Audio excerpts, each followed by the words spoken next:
Good morning, by the way, welcome. If you want to sit, I think I'm going to start with a seated position.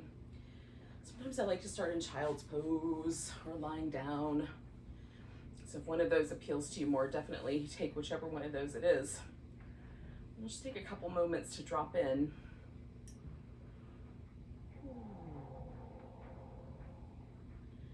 If you're like me, there's always some little part of your brain, if not most of your brain, that's focused on future events, planning for things that are probably never going to happen, that sort of jazz. So we're just allowing that part to slow down and come home. Notice the breath, notice the sounds around you. One of the things I love about practicing at home is just falling into the familiar sounds that I sort of ignore most of the day, like what are the birds that are happening outside today? What are the sounds of other people wandering about? Well, in my house it's other furry people, but at your house it might be human people making all kinds of racket. Can we just kind of allow that to become the background? Just acknowledge it and feel grateful for it.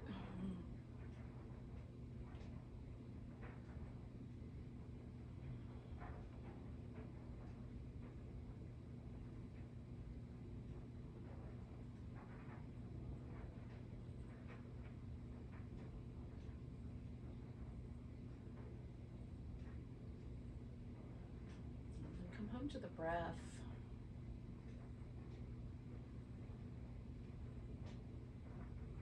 Notice the way it sort of animates the body. So in the seated position, I feel it more, mostly in my sort of upper back, chest, my rib cage moves.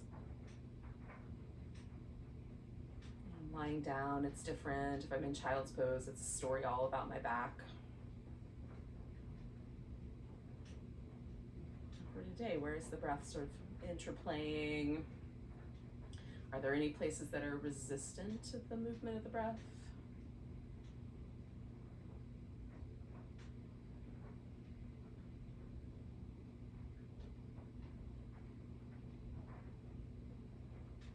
And we'll circle back here in a bit. Let's see where we landed. So in the seated position, I'm going to drop my chin forward and back. And then my neck a little to each side. Try not to be too aggressive right up front. I just want to get to know these areas again, post-sleeping.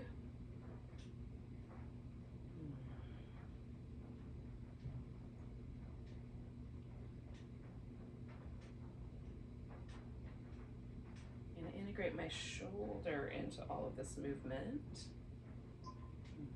I'm going to feel out the sides of my neck and pick a side. So I'm going to let my head come over to the right, elevate and depress my shoulder blade.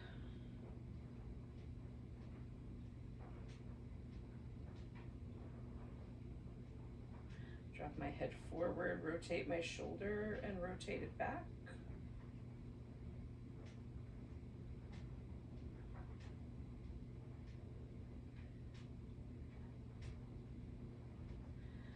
My head to the back. I'm going to pull my shoulder blade in and protract it out.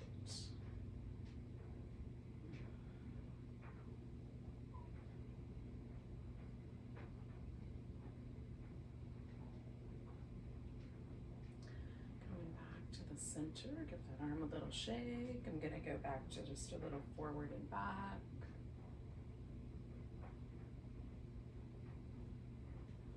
As I'm ready, I'll drop my head the opposite direction, elevate and lower. Trying to work from the, shoulder blade more than from my arm bone or any other body part. It's interesting just to drop my head forward, rotate my shoulder forward and back. It's interesting just to notice too, are there any muscles that try to do the job of the muscles around my shoulder blade here?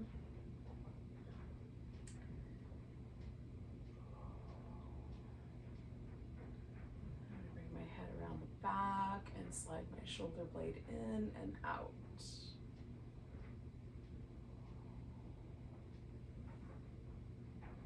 So one of the potential sort of pitfalls of moving in a more quick or smooth manner with very little pausing is that we'll lean into some of those kinds of, I'm going to bring my head back up, drop it forward and back. We'll lean into some habits that we might have for accommodating tight places, places that have been injured, that sort of thing. So as we're going along, still trying to maintain some of that mindfulness. So we're going to come up to all fours. We'll take some bigger body parts and move them around. Pelvis. At least I think that's a bigger body part. It is in my world. Oh, so I'm just tucking and tilting and letting my kind of inclination that my spine has to change these shapes along with it, and letting that become a bigger expression as I go.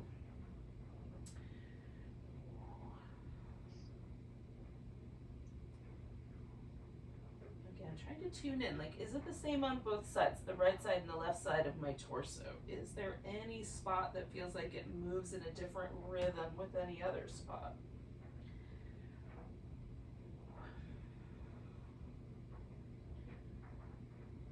My right leg up and the left arm and reach out between those 2 points. Stretching, maybe doing some little wrist and ankle circles while I've got them suspended.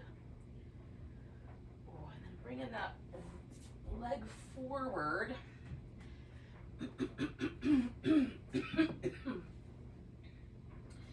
Apparently, I needed to do some vocal exercises before I woke or before I got out of bed this morning. In any case, I'm going to move forward and back a little here. Again, I'm just sort of testing out the waters of these poses. Now I'm going to come into a lunge. I'm going to do it really slowly. Almost like the lunge is sort of growing from the center point, rather than being pushed forward, if I can find that.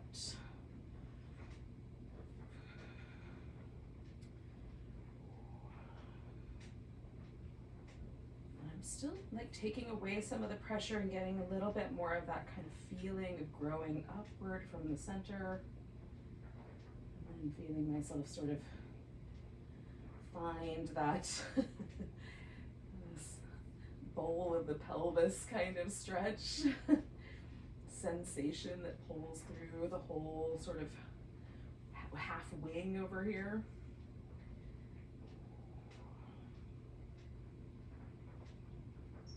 All right, I'm going to take this back and I'm going to do something similar with a hamstring stretch. So starting with very little sensation, moving towards more, and then gently moving away from more.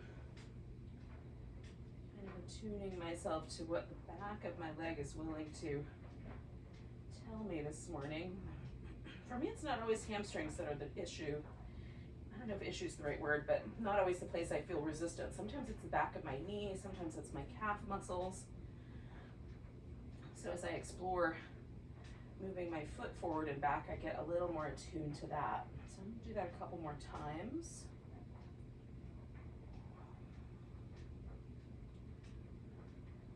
And I'm going to take that leg up in the air with me. So I'm going to put this is my right leg, left hand. So I'm going to put my left hand on the floor and then swing that right leg up. And then if I can do it, let go of the floor and balance. Now you can also, if you want to take that up a notch, you can go back and do a plank and then roll onto your side and take the bottom knee off the ground. Kind of lifting up through that center point, taking one more breath, and bringing it back. Just as I tuck and tilt my pelvis, now is there a new landscape?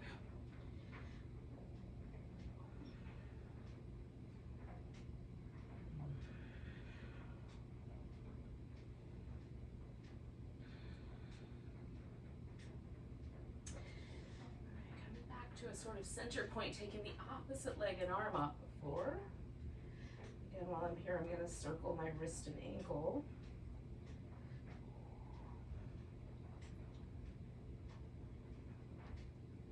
Stretching out, I'll bring that left leg forward. I'm just going to let myself move back and forth to the degree that seems like a good idea. Feeling out. A lunge shape, a shape that sort of stretches this back portion of my leg a little. I'm not leaning too hard into either of those two edges. Then I'm going to bring myself up for the lunge. And again, I don't know how visible this is, but I'm just really gently drawing myself kind of away and trying to lift.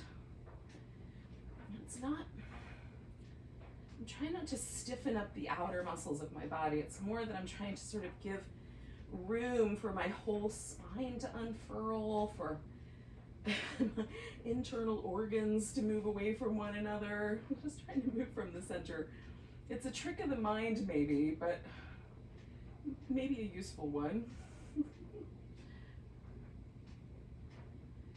then there's still a tiny bit of a pulsation, a little bit of a movement pattern, so that I can get to know that this area again today.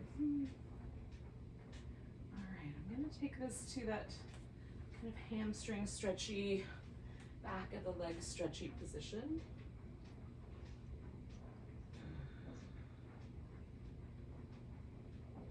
Again, you can choose to hold some things more static or keep a sort of pulsing movement. It really just what's going to give you the best information. I like both. I'm going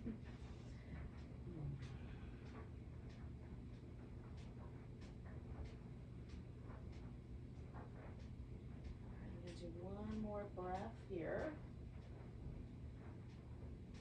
And I'm going to do that little side plank. Right hand on the floor, roll myself over and try to suspend that leg and then lift from the side waist. I think I got a little spider webs holding me up in the air there, so I can dangle my spidery legs. Oh, I wonder if that's what spiders feel when they're hanging from their butt silk. Like, oh, I can finally stretch my legs.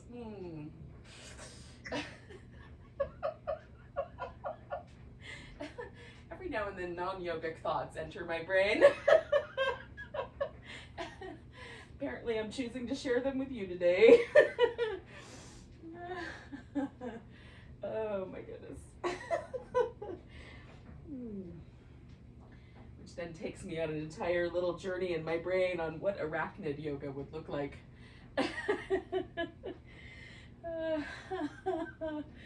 Oh, it's ridiculous.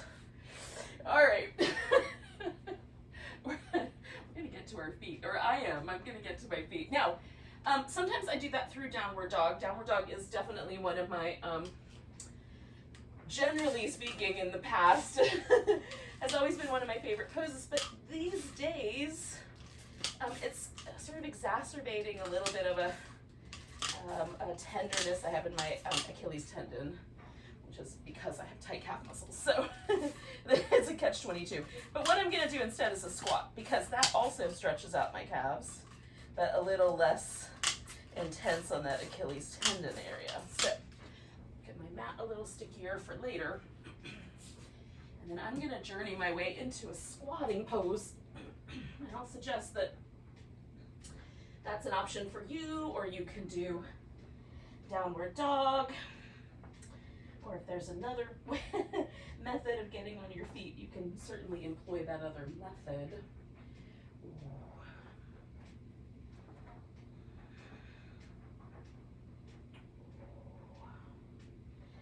Just kind of exploring this little shape here, this squat. Do a little wobble side to side. Feeling out what my knee joints are going to communicate with me today. Hips and calves.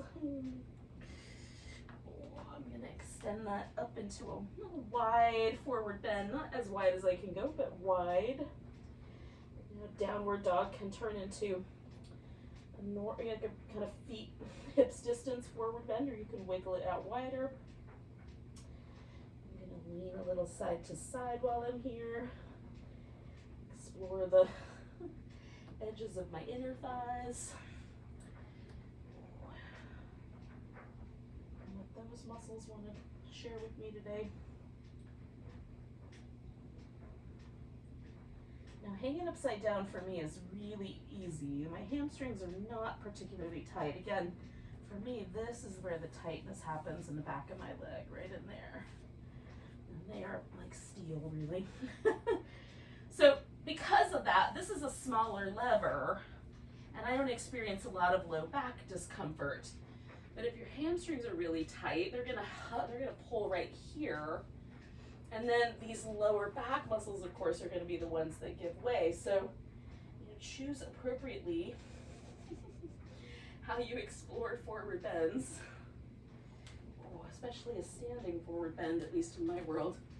That tends to have a little bit more of an aggravating effect, as gravity is pulling in that direction too. So anyway, now that I've lectured, just appropriately choose how to use your body. And if forward bends are not your jam, don't linger in them quite so long. We're going to come to a standing position. And for me, normally when I stand with my feet slightly turned out. So I'm turning them in so that as I get into this mountain pose, it'll feel a little weird.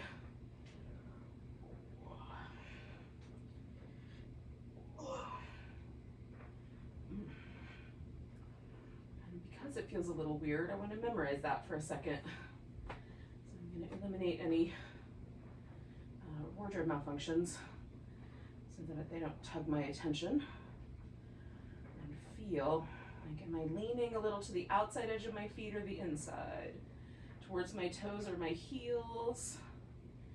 What happens if I put the weight of my body evenly distributed across my feet, front to back, left to right, inside to outside? Is there any resistance in my body? I can kind of feel any of these like places that are likely to compensate. And I can. Maybe you can feel them in your body. As we go along, we'll check back in. Taking a nice big breath, maybe a little baby back bend. I'm going to come back and grab that right wrist, take it to the left. I'm going to take one more breath there. Lengthening up into that. Coming back, I'm going to shift my weight into my right leg and pick the left one up. Now you can do any balancing pose that strikes you. I'm going to go for a tree because it's my favorite. Sometimes it's fun to do your favorites. It's like coming home. Sometimes it's appropriate to spice it up a little bit. So I'm going to pick that leg up and I'm stepping myself back. This is going to turn into a warrior two. I'm going to kind of wiggle my pelvis until it feels like, that's aligned the right way. And by right, I just mean that feels nice. I'm coming in and out of that with my front leg for a second, just so I can feel how my back leg compensates as I bend my knee. And if it doesn't compensate more than it should, then I'm going to leave that knee bent in a nice spot and move my torso. So a little reverse and side angle. Keeping it light, but long, like trying to find, an appropriate amount of space building there. I'm gonna come back and spin my feet around. And I'm gonna take myself into a wide angle forward bend. Now, if you would rather, you can go right into a triangle from there. Wide angle forward bends are not your jam.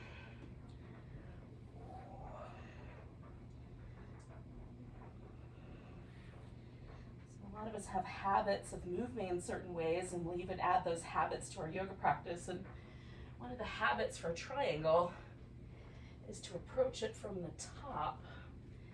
And again, if it's your favorite, sometimes it's fine to do that. And then sometimes it's nicer to shake it up. So I'm going to use a block here because it's something I can push against, but you can use your shin or just hover. So I'm going to come into this little expression of triangle, sort of rotating open, and then I'm going to come back out to more of like a little humble warrior space, and then roll my little triangle open. Find some humility. And then last time now, like I'm pulling back a big bowstring, I'm going to take myself all the way into that triangle and experiment with head and neck position. Experiment with creating a little bit less rigidity, a little more openness, a little more friendliness. Generally, I love this pose, but it's also a pose that I can sort of create some rigid notions about. Oh. All right, I'm gonna take this guy down. Now, one possibility is to come back to that wide angle, especially if you're inclined to it, and pause. Possibility number 2 is to step back into downward dog and use that as a little vehicle, either to pause with or to add a sun salutation to. There's something to be said with sun salutations. And then somewhere along the way, we've got to meet up again. So we'll step the foot forward and turn it into a wide angle. So now, no matter what happened, we're together again. You can just choose appropriately. We're going to turn this into a half moon balance. So I'm going to jiggle away from my plants a little bit. Wander over towards my right leg. Oop, not far enough away from the plants, apparently. And then, I'm going to blossom myself open. Let's see. What is my relationship to the rubber tree? And when you're ready, we're going to come back to that point where the feet are on the ground and they're parallel. And we can merge into our mountain pose.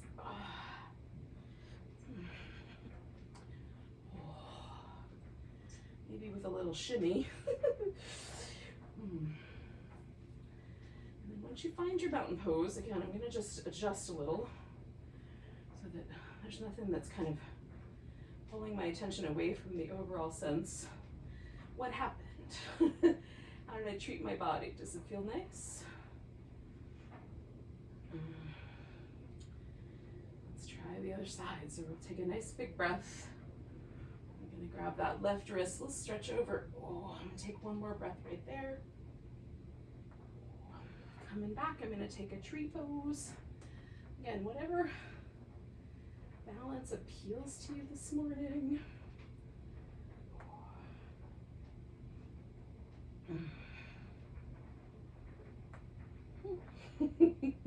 Or maybe it's a wobble.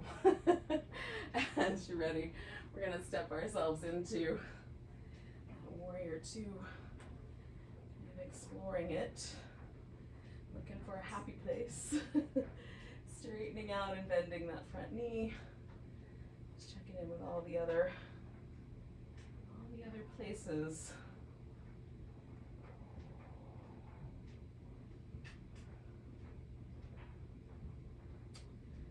So include into some patterns that I've got moving in my body. I'm going to try to work with those gently.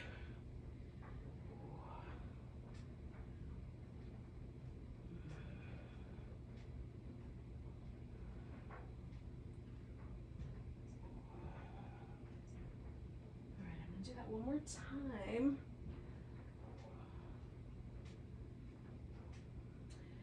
And then again, from here, you could go directly to the triangle, or if you liked the notion of entering the triangle from a different spot, you can do that again. If you have another idea, you might explore that.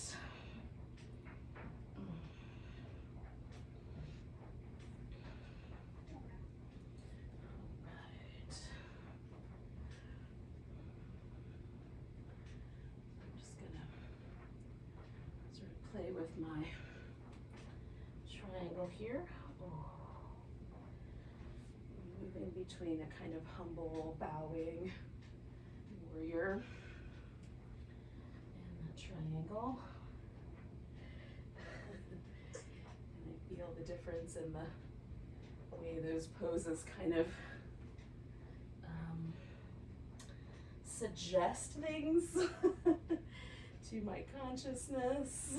All right, I'm gonna go into the triangle completely with that bow pulling all the way open to the top. I'm gonna notice, like, did I harden up around my torso, or like, you know, squeeze with the muscles? And I invite my outer muscle to a little bit like activity without being stiff. That's the question really for me right now, is can I keep a sort of living tissue feeling while still engaging the muscle? One more breath. And then spinning it around. It's sort of the opposite of that late 80s, early 90s video series, Buns of Steel, Legs of Steel. I want them instead to be legs of flesh. Oh, some may say I have succeeded in that. So, again, this could turn into your downward dog. Coming into a sun salutation, or just holding the dog, where you can play with a wide angle.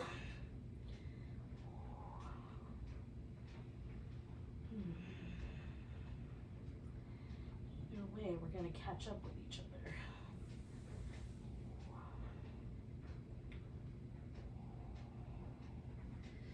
All right.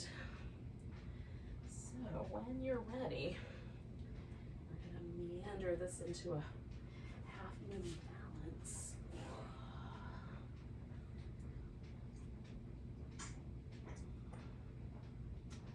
Let ourselves turn into a big sunflower here.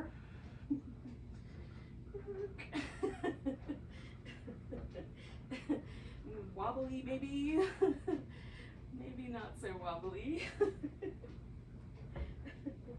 If it weren't for the wobble, I would stay in that pose forever. So finding our feet on the ground.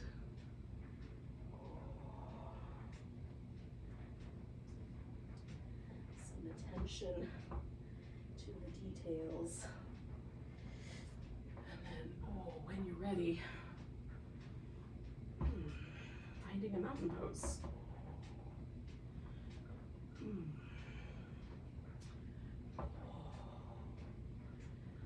then, where did mountain pose take us?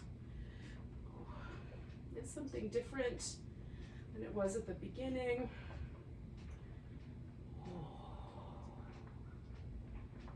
I can feel where some of the tension patterns I was experiencing at the beginning have kind of mellowed out a little bit. There's still a few that I'm aware of.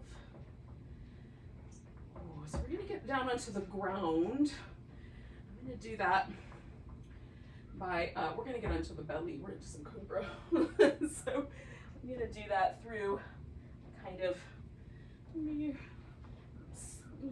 a downward dog, but not staying for very long. You can, of course, stay longer if you like. You could hold a plank for a while if you like.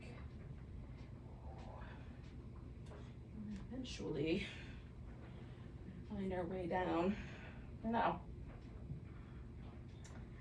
I'm going to place my hands on the floor with my fingertips spread out a little bit, and I'm going to try to feel the surface of my mat under my palms in the same way that I usually do with my feet. So feeling the kind of places where the floor touches my palm, the little lifty places. Are they the same on both sides? I'm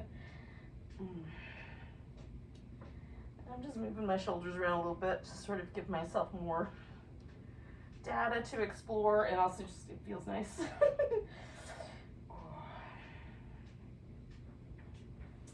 So lifting into Cobra rather than pushing, Bringing myself a little forward, looking over one shoulder and then the other. Looking over one shoulder and then the other. And then I'm going to come back. Now I started with my hands pretty high, close up to my face almost. So I have room. I'm going to move them back a little. At some point my wrist is going to communicate with me either by the palm of my hand not being able to touch the ground or a little bit too much pressure. And so I will stop just prior to that place. But for now I've still got room. So again, kind of shifting my shoulders around, feeling how that might pull a little against my palm, being able to press into the floor. And I'm going to lift into Cobra. Look over one shoulder and then the other.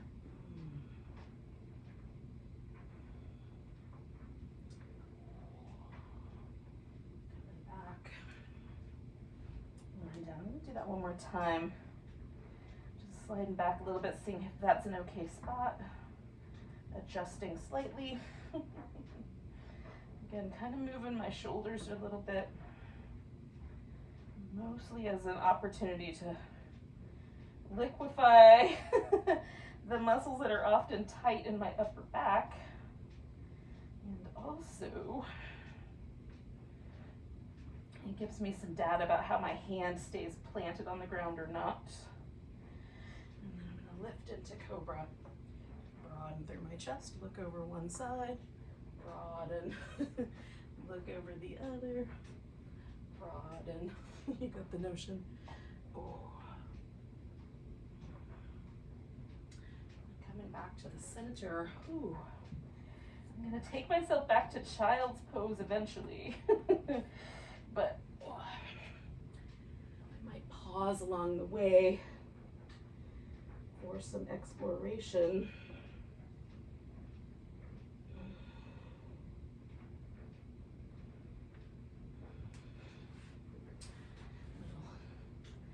Baby dolphin poses and other things.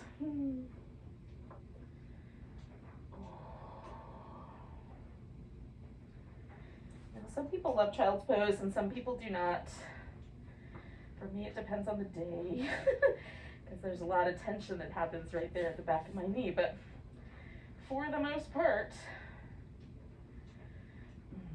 if I don't push too hard there, it feels real nice.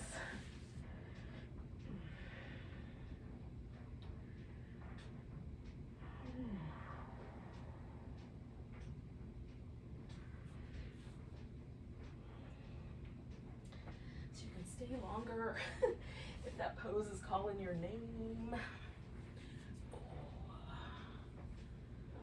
going to come to a really comfortable for me seat. So whatever that means for you, it might not look the same, but it's finding a seat. And like it's a mountain pose, just checking in again, because this is where I started. So can I feel a difference? Way that I've moved my body. It doesn't have to be a pleasant difference, but it often is. Now you can pick up one leg, bring it around, you can straighten out one leg, whichever kind of preferences you might have. I'm going to keep it really simple and just do a simple cross-legged twist, not worrying about where my hands land unless it's convenient. And then noticing sort of where do I kind of germinate this twist. Because often I will find myself trying to germinate my twist from my lower back or my hip. So my hip comes off the ground, it tilts forward. So can I put the hips back down and instead kind of create the center point of this movement from like right behind my belly button or just a little higher than that. And back off of my hips and low back a little bit. Maybe even keep the neck in flux so that I don't overcompensate with those super spinny vertebrae.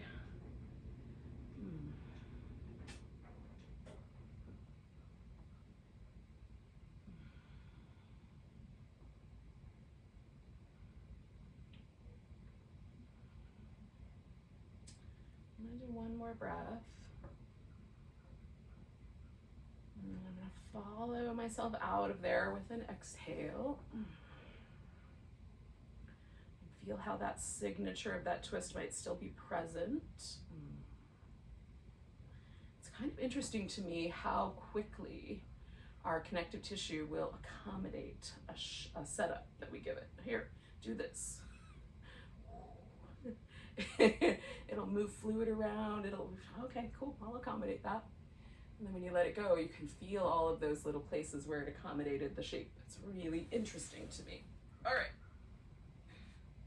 So the leg that was the one I turned towards, in this case, my left leg, that's the one I'm gonna take out straight. Now, I'm gonna, because again, like I know, I'm gonna try to accommodate a movement pattern by overdoing things in the back of my knee, because that's the spot that's gonna have to give. My hamstrings are not gonna be tight. It's gonna be other things, calf muscles mostly. So I'm gonna give my knee just a little bit of support because I don't wanna cause trouble there. We're gonna need to get along later. And my pelvis tilting forward is not an issue for me. For some people, that is the issue. So feeling out, like, should I move towards my leg or does it feel better to stay upright? Should I turn and move towards my leg today from the side? Sometimes that's more friendly, sometimes less. It's feeling kind of welcoming today for me, so I'm gonna go that direction. I'm gonna just move in and out to see, like, am I right? I mean, it's okay to do it wrong. I will learn things. Just sometimes the outcome of that learning is unpleasant for a bit.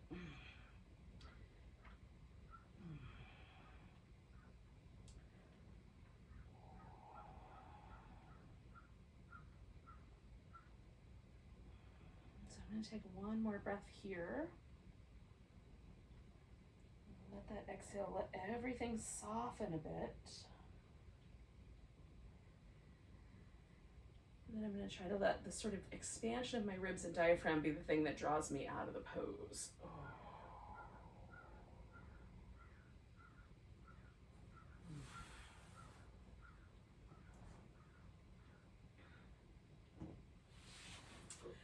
And because I did a cross-legged twisty thing last time, I'm gonna do a cross-legged twisty thing this time, but with the opposite leg up. So that means I might need to do some accommodation because this is not my habit. And again, can I feel myself like wanting to use the lower half of my body to create that twist and instead shift the power to create the pose up to my solar plexus. It wants to be powerful anyway, so, you know, we're just leaning into it. It doesn't always feel that way, so we'll see compensatory wanting to be powerful movement out in the world, like people who wear their shirts tucked in so you can see their abs. Like, it's one of the ones that I think is most adorable because, one, yes, you've worked hard, show it off. But two, like, notice the inclination to want to prove yourself, right? So in my case, like, I'm trying to bully myself from my hips. Can we let smaller muscles be in charge of themselves here? So I'm sort of trying to unwind some of my inclination to control everything. All right, I'm gonna take one more breath. I may have this, like, let you in a little too much. Too TMI. All right, so I'm taking that leg out straight again. I'm gonna put a little extra support behind the knee there. You can put the support wherever you think you need it, really. If it feels vulnerable, support it. That's the way I roll. And again, I'm just kind of tilting and playing. I'm thinking I'm gonna do the same sort of thing on this side, but I might change my mind.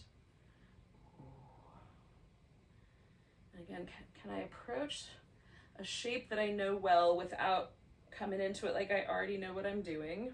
Can I have that sort of sense of wonder and playfulness? even humility. Just see that maybe I don't know what I'm doing today. Maybe a little different angle would feel better. Nope, that one. Maybe that one.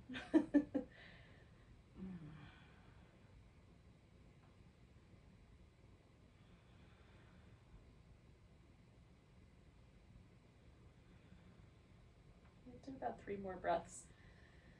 And again, that third breath is going to be the one that I sort of use my rib cage to help me out with. As I fill up, I feel that structure a little more supported, then I can come out of there without having to pull so hard. All right, friends. It is time for a relaxation. So the question is, what kind of relaxation would be best? Would you rather do a seated meditation? Would you rather do shavasana?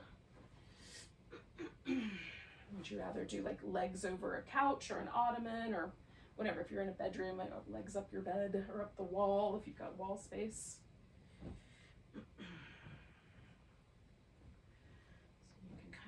Adjust. I'm going to do a supported corpse pose. I'm going to take this big blanket and sort of make like a little chamber, a little sensory deprivation chamber around my head once I'm in it, because it feels really amazing.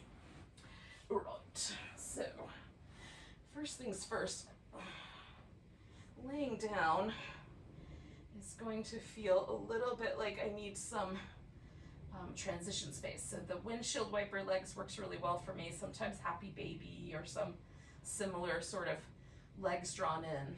So do whatever, as you sort of approach this final pose, do whatever version of it seems appropriate.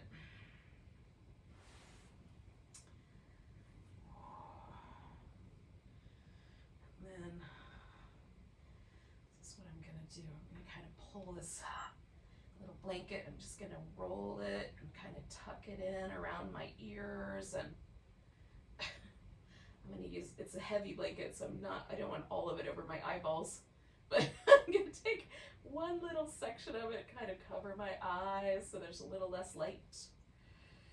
Eye pillows work really great for this also if you're not doing a blanket cocoon, a head cocoon.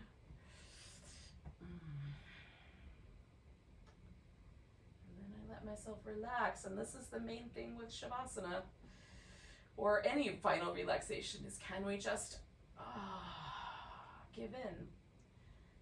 Can we leave our brain alone for a little while? Let our body rest.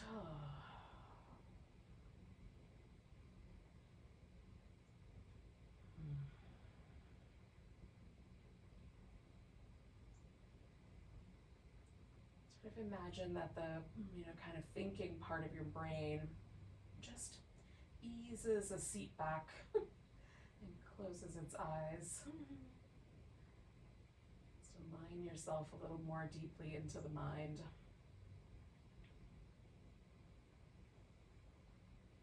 And relax all the muscles that live around the temples and the jaw,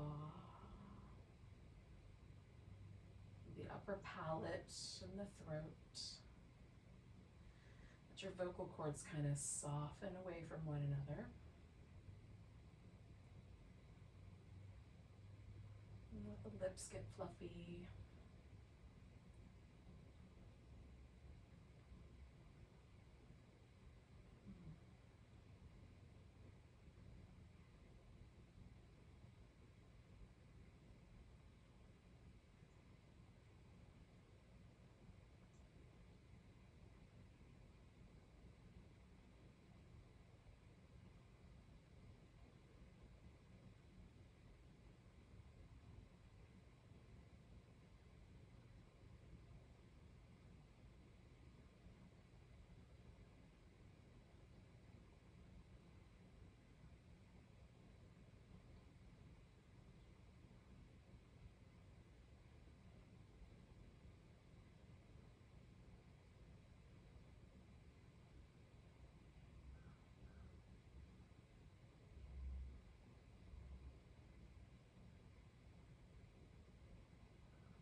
too much. Let's just, again, kind of notice the breath.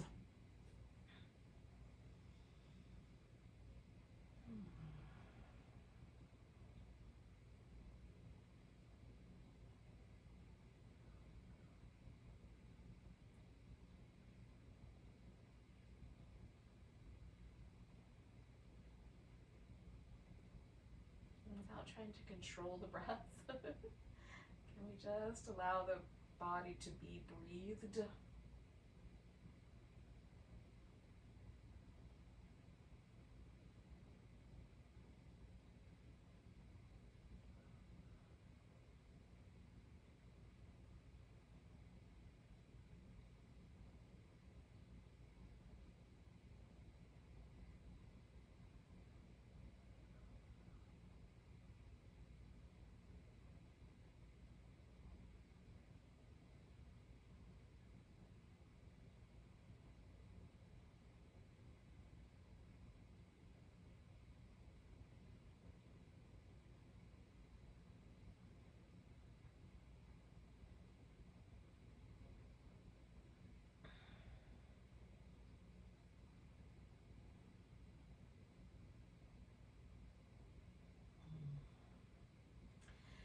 Ready, you can start some little movements, fingers, toes, wrist, ankles.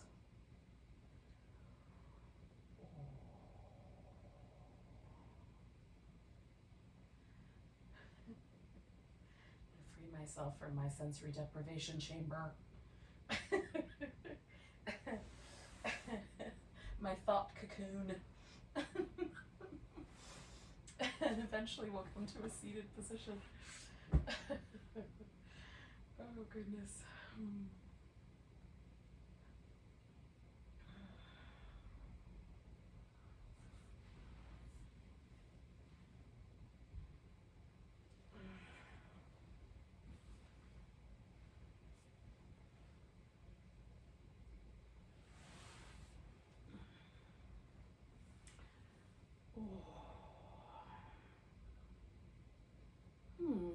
So thank you for joining me. We're gonna take a big breath together. If you're not, not here yet, that's cool. Just take the breath from wherever you are.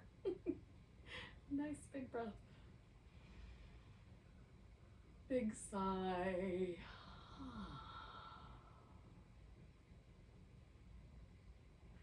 Namaste. Welcome to the rest of your day. Woo.